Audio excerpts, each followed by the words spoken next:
Պարոն վարչապետ, դուք հայտարարել եք,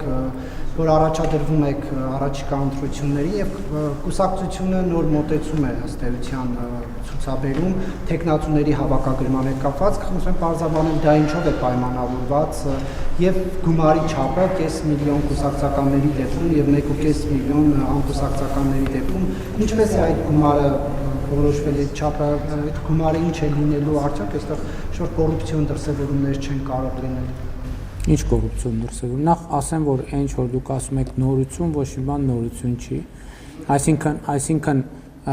այդպես միշտ տեղի ունեցել քաղաքացիական պայմանագիր կուսակցության դեպքում, այլ բան, որ թե ինչքանով է դա հանրային ուշադրություն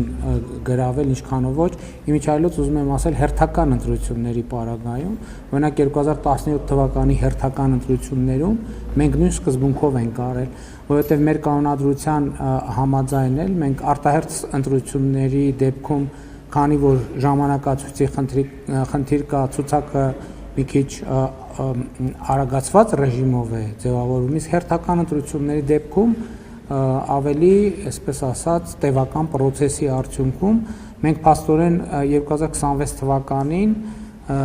նախորդ հերթական ընտրությունը, որին քաղաքացիական պայմանագիր կուսակցությունը մասնակցել է, եղել է 2017 թվականի հերթական խորհրդարանական ընտրությունները եւ մենք ամեն ինչ նույն ձևով ենք արել։ Երկրորդը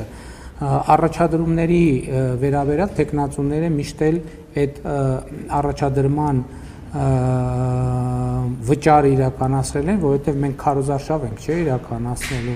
մենք պետք է նաև մեր ներդրում ունենանք, բավական ֆինանսավորելու։ Իհարկե մենք դրամահավաքել կկազմակերպենք եւ 17-ին էլ ենք կազմակերպել 15-ին էլ, բայց դա նաև նրա համար է, որ